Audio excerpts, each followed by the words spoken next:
Hello, everyone, and welcome to another Wild Moments show brought to you by Explorer.org. We are coming to you from a very, very hot South Africa. My name is Ali, and today joining me and evicting me from my usual spot is Taylor. Hi, happy to be here. Uh, you say this, but no. Sorry, we started a tad later than usual. We were just having some technical issues, but it seems like everything's been resolved. But on the plus side, it seems like we've got a lot of hellos and people that are just greeting us from all over the world. Should we have a look? So Amber Co says, "Happy Thursday, all. Thank you for your gift of time doing this shows. I always learn something new." Well, that's very nice of you, Amber. I mean, I think I speak for Taylor and I when I say we all learn something new every day as well when we do these shows because I mean there's a high number of cameras everywhere and animals do different things, so it's always quite interesting to learn together, and there's always something that animals will do that we don't know about, which keeps us posted and on our toes. John says, "Good afternoon from sunny Florida." Oh, well, very happy that it's from a sunny and not tropical storm Florida. Good day from sunny New Jersey, USA. It seems like it's sunny everywhere today. Should be fun and interesting moments on today's show. I think so. I know Chris has selected some goodies of clips of very interesting things that have been happening. Gert, I'm sorry, I don't mean to butcher your name. Gert says hello, a good name from the Netherlands. Oh, I'm really sorry. I get my name butchered all the time, so I know your pain, and I'm really sorry to have to do this to you. And Me Rolling too. Trouble says hello from Washington. Seems like, oh, Janice Okunami from California. And Dia, hello from Seattle. I feel like we're pretty international today, aren't we? Absolutely. It's nice to see so many different people from all over the world. It is really hot though. I think most of South Africa is actually I can't English, is experiencing a heat wave at the moment, which is not a fun time. So we've got lots of water to keep us hydrated. Absolutely. Yeah, humidity levels are also starting to pick up. And all we need is the rain to start, and then it'll be full on summer again. Just it's about what 38 degrees here. I don't know how much that is in Fahrenheit. I feel like that's 70. It can't be 72. No, I think it's higher. I think it's like 98, between 95 and 98. Well, you can't English and I can't math today or convert. So what a team we make. Right. Should we start having a look at some of the clips that Kirst has selected? Kirst, do you want to roll us through the first one?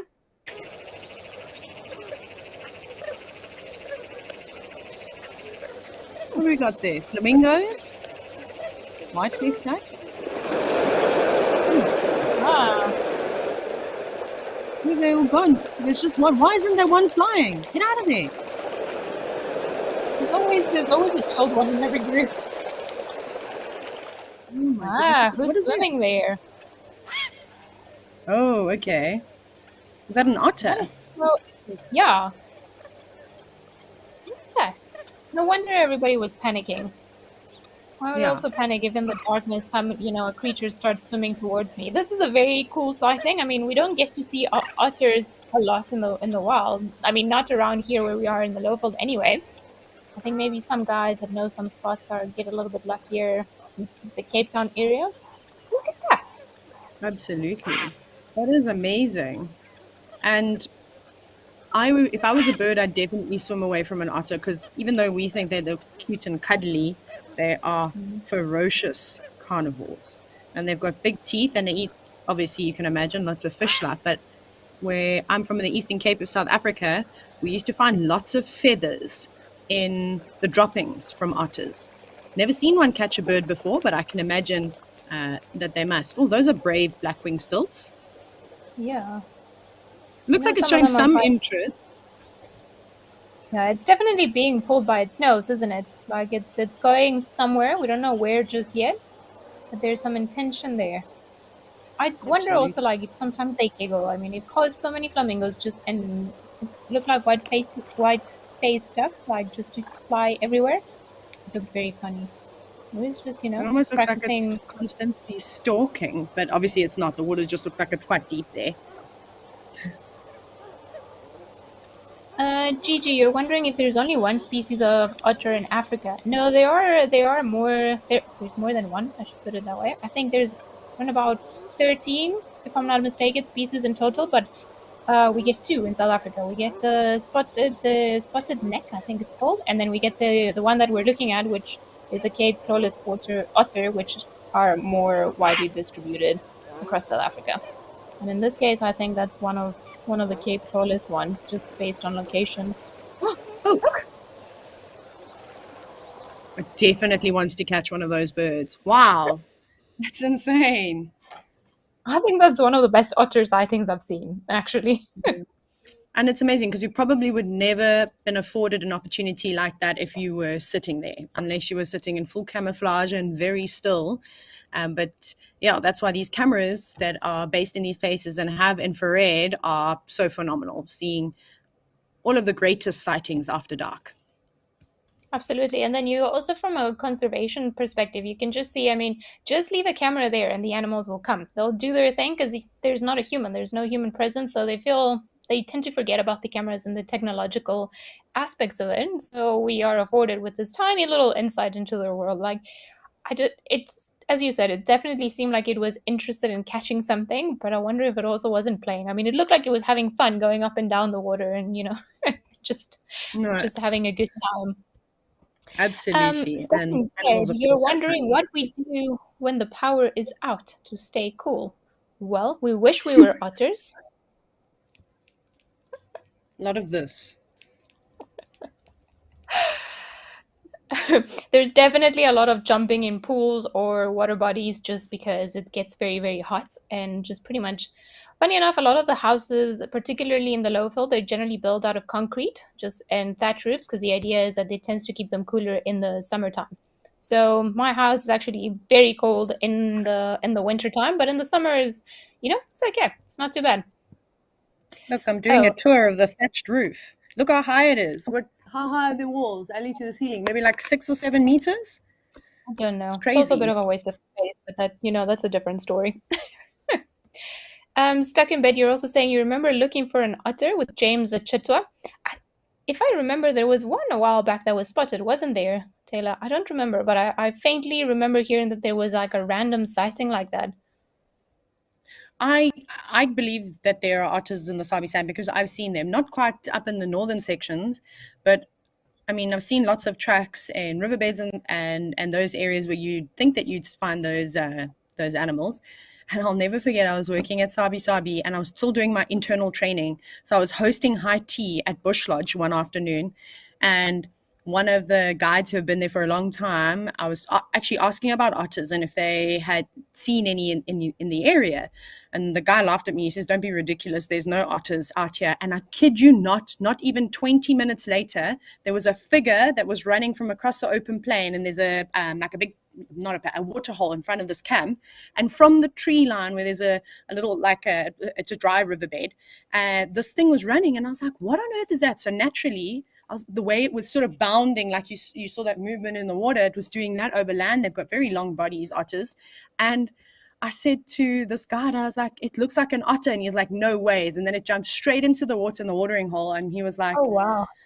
and he just looked at me and I was like, it's important to never say never. And he was like, I've been here for, I don't even know how many years he'd been at that particular camp. He's Oh, like, I've that's so never funny. seen tracks or even anything of an otter. So they do. I think, doesn't Singita actually see, I think one of the Singita camps, I forget which one of them actually see Cape Taurus otters quite regularly. I don't I know. We just used to can't see remember which one them it is. fairly regularly at Lion Sands. Okay. Oh, of course, with the Sand River. Yeah, on the Tabi Not River. the Sand River. With all the Sabi The River. Sorry, I Tabi don't know why River. I said Sand. Yeah, yeah. We used to see them. Like, it wasn't a common sighting. It was still like a nice thing when it happened, but like it was nice when we did that. Sorry, I think I missed Lisa saying that otter that we saw is so cool, which we really agree. And then Pat, you're asking if otters don't have to worry about crocs. Well, I think everything has to worry about a croc. Absolutely. So they Yeah. generally in quite like deeper. You no, well, whenever we got the chance to actually see the otters, they were always playing around in the deeper ends of the water, never sort of like towards the edge of the rivers or anything.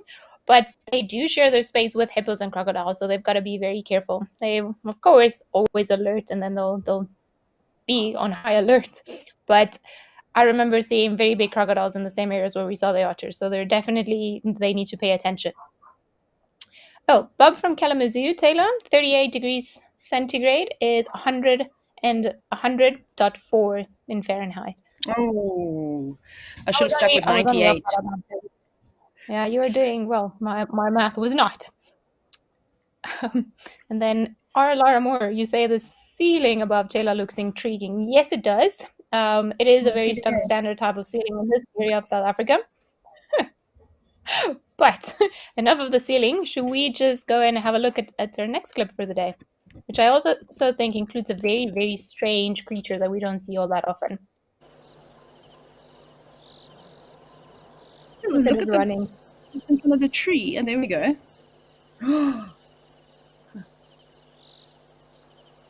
Ali, do you know what that is? I mean, only by stories because I've never seen one with my own eyes.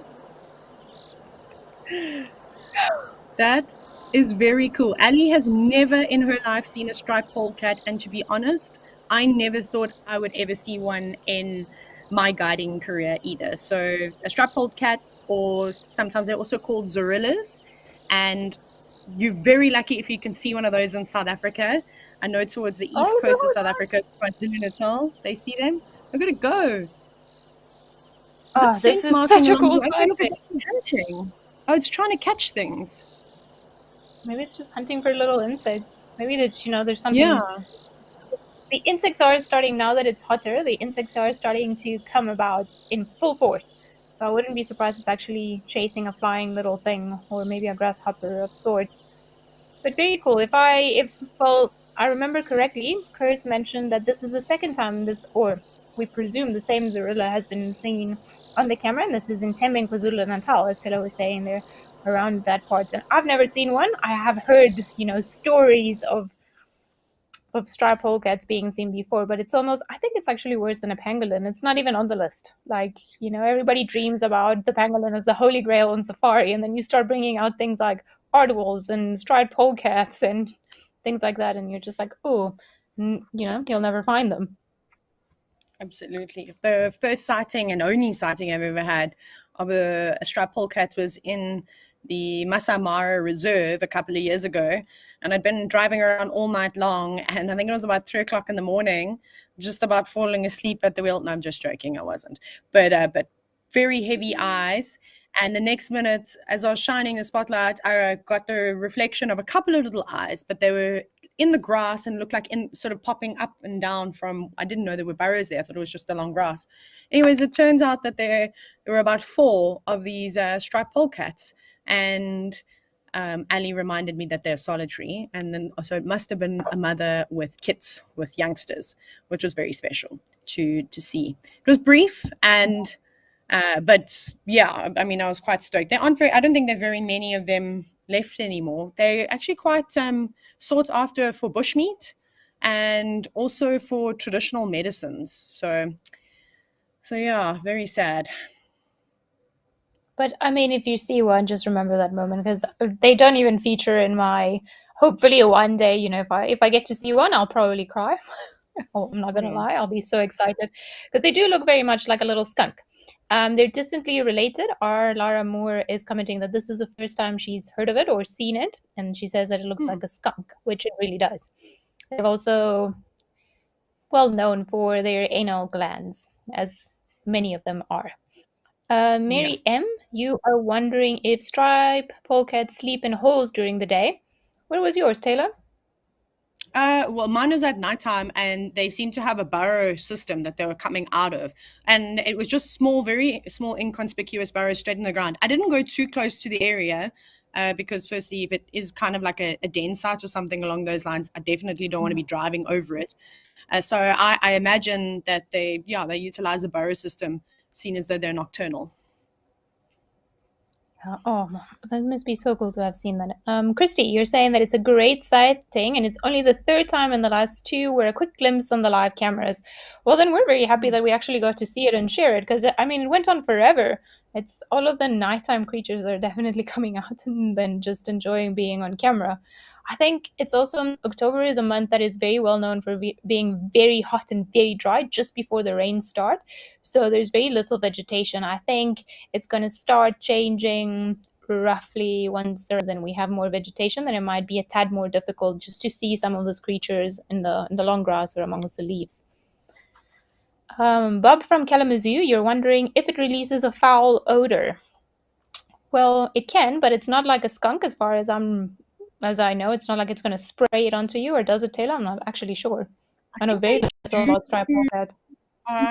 If I'm not mistaken, I think they actually do Are they? spray this foul smelling secretion from their anal glands. I would not like to experience that.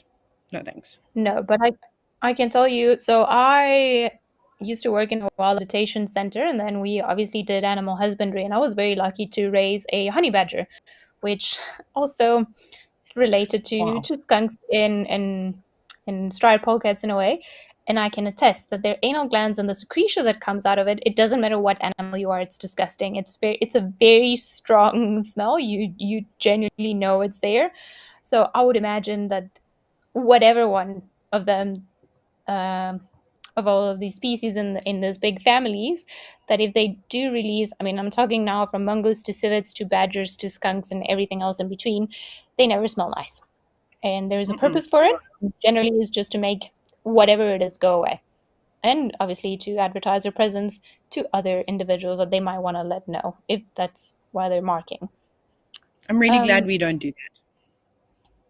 can you imagine as humans? I'm just going to spread my foul smelling odor here. Thank you. Stuck in bed, you're saying that you have a great list for your guide for your next safari. Oh, um, well, sometimes Can you imagine? ask and the universe grants your wishes. You never know. We've had. I was actually very lucky. I remember in May I went on a private safari with some guests, and then we always say that the best thing is to go without expectations. When you go without expectations about seeing anything, and you just take it as it comes, that's when the magic happens, and the bush is just, what do you want here? Have it. So we Mm. saw with this particular group of guests, we have, of course, so all the lions, all the leopards, we saw rhino, we saw and elephants and all these things. But like the highlight was that we managed to see a pangolin, which was a pretty epic sighting because Wow. I mean pangolins, we don't really see them all that often, especially not for I think it was their second or third day on safari. So it was a very cool sighting also because they've been wanting to come and then COVID hit, so it was a postponed booking. So that was pretty cool. And then on the last day in one of the lodges that we stayed at, we also bumped into a mother cheetah with four tiny little Oh, cubs. wow. So that was pretty spectacular, and it's very rare as well. And by the third day after the pangolin, we were just like, "What? How are we gonna top this up?" I was just like, "Guys, do you want to go back home already? There's nothing else I can show you." And then the cheetah happened, and then we had other great sightings of hyenas and so on. So the list does get long. It gets significantly longer every day. But I mean, I think I'm digressing a little bit. Shame. I do feel for your guide on your next list because it seems like it's going to be a long list. But talking about guides that live in the Kruger or around here, I think there's another clip that Chris would like to show us of another rare little creature.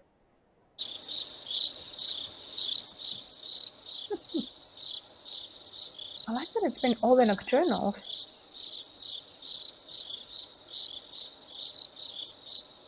Where did it go? If you're wondering what this is a big-tailed bush baby.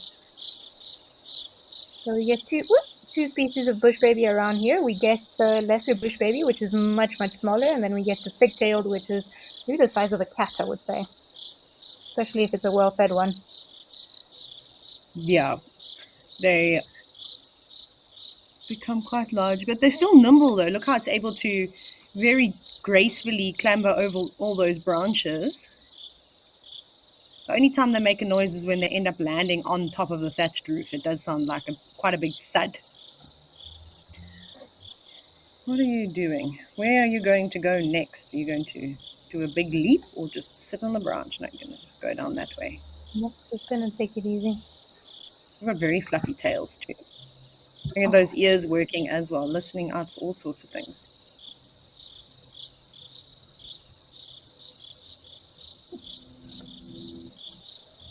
how gentle, like, or how they take their time. You just decide where they want to go. Obviously, if something were chasing it, it would be a bit different. But no rush. Definitely one of the big differences, other than the physical differences between lesser and thick-tailed bush babies, is the fact that the uh, thick-tailed bush baby is almost more sloth-like with the way that it moves. Like Ali said, it's not in a Yeah. hurry, whereas the lesser bush babies, of course, they just bounce around all the time. They're full of energy. Ali, what's your favorite thick-tailed bush baby sighting, or anybody that's of course watching? You can send through as well what your favorite bush baby sighting is. Oh, I don't know. I also raised a bush baby when I was working, a thick-tailed Mm. bush baby, and she bit me properly because we had to force feed her because she wasn't well. And let me tell you, it was not fun. I got bitten properly, and I think it was sore. So, not the greatest thing. JJ, yes, the thick-tailed bush babies are the ones with the scary crying call. That's where they get the name from, and the thick-tail added part because sometimes we've got to be super descriptive with the names. We can't just give them a random name. But yeah, if you hear them in the night, it's actually almost sounds like a ghost to me, like a spirit or something. It's actually between them and jackals, they both have very scary calls in the night. Like a hyena is still melodious, it's of sorts, but a thick-tailed bush baby can be quite scary. Yeah, it's So I don't, terrifying. I don't, You fear for your yeah. colleagues or somebody in the tent next to you is being murdered. It's not a nice sound at all. Yeah, I think my best sighting though, I don't know if it happened because Taylor and I used to, before we knew each other, we actually worked in reserves that were next to one another. So we used to have one at Lion Sands when I worked there that would always come when we had Boma nights. So when you come on safari, you generally have a dinner outside under the stars, weather permitting. And it's generally all sort of traditionally meals cooked in the fire. So it's almost like a big barbecue, but here we call it a braai. And there was a thick-tailed bush baby because we obviously didn't have a boma dinner every night with the guests that would come and then just jump and then sit around because obviously it knew that it was going to get some scraps of some food because inevitably certain things fall into the ground or into the sand and then it was a very fat thick-tailed bush baby. I can believe that. I had a really strange sighting, and I still have. Maybe you can actually help me decipher what really went on. But I was up in the most northern parts of the Kruger National Park in a private concession called Makuleki. So it's right on the border of uh, Zimbabwe and Mozambique. Sorry, I forgot for a second where I was in the world. And I was sitting outside, and the next minute I heard this thump on the roof. So obviously went out to go and have a look, and I was like, "Oh, okay, it's a bush baby." And I turned my back, and the next minute I heard then a small thump in the grass. So like how Ali has a thatched roof in her house, this the accommodation I was staying in also had a thatched roof, and it was right on top. So this thing falls to the ground, and I look down and I see it's a mouse. And I could literally watch the light twinkle out of its eye. And I had just been killed. And then obviously I looked up again, and this thick-tailed bush baby was just kind of like staring down, looking at myself and the mouse. So I don't know. Apparently, bush babies and rodents don't like one another. And I don't know if it pushed the mouse off the edge of the roof, if it grabbed it and bit it, but very strange. It was a really interesting moment. I even took a video of it because I was like, people are actually not going to believe what just happened. I can't believe you've never sent me this. Like that sounds like a crazy sighting. That Definitely. is Maybe I sent it to so you and it didn't crazy. go through, but I'll find it. I It wouldn't be was, yeah, it surprised. was quite entertaining. I was like, what? I didn't get the whole mouse falling from the roof, but it's the mouse on the ground and then the bush baby up above me. And I was, obviously there was much commentary. Yeah, but that sounds like a crazy sighting. Joy R, you're saying that a thick-tailed bush baby visits your uncle's front porch in Hoedspruit. So you've seen one but not heard one. That is pretty cool because I haven't seen one in the Hoedspruit Wildlife Estate or in the Hoedspruit area. It would be very nice to. I would love. I once actually in my house in Hoedspruit, I had a slender mongoose walk through the door, and I think it got a fright, and so did I because I could not believe that there was a mongoose in the middle of town in my house. But strange things do happen. We are surrounded in this area. We're lucky. We're surrounded by game reserves everywhere, pretty much, and the Kruger is right at our doorstep. So there's still a lot of wildlife around the town, which is pretty cool. Um, I think there's one more clip that we would like to show you guys today. I know we're running a little bit out of time, but it's definitely one that is quite funny and worth seeing.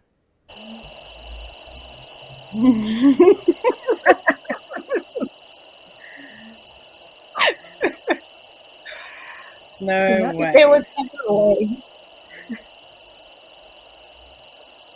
That is very entertaining. Look at these baboons.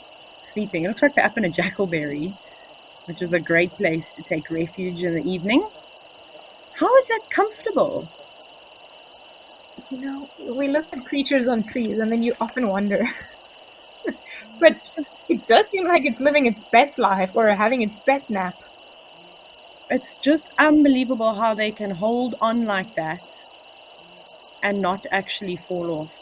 And this baboon, it's quite funny. It's like, if you have ever slept in a bed with another person, which we, at some point we all have, especially with siblings, what a nightmare. There's always one that can't stop rolling around and moving. And I feel like that's this male that we're watching right now. Actually, it Yeah, I might be think it me. tried to make it work in the beginning, but now it's just he's tired. He's woken up. He's just like, no, this position doesn't work. That was very That was entertaining. very funny. So if you wondered Um, how but baboons sleep in a tree, there we go. with their heads tilted all the way back, just holding on with one hand, that is very funny. I think I'm definitely going to see. Yeah, we don't really shine the lights at baboons during a night drive because they are diurnal creatures. So again, just having these cameras and being able to see how they actually sleep is pretty spectacular because they're always very funny. Absolutely. um, I just wonder. I wonder if it's what happens then when they just get tired. Then is it going to Yeah, tilt its head back like that, or I'm not sure. I'm sure when they're a I'm bit younger, quite they puzzled. must fall out of trees and things like that. They have to. There's no ways that that hasn't happened before. Anyway, maybe the cameras will show us next time a baboon falling off the tree. Anyway, unfortunately, our time is up for this afternoon, but it's been wonderful again to just see the clips and all the wonderful things that we had for this week. It's amazing what happens in the dark, actually. How many things are out and about or sleeping in funny positions. So I think from myself and Taylor, thank you everyone for joining us, and then hopefully we'll see you again soon. Thanks, everyone. Bye.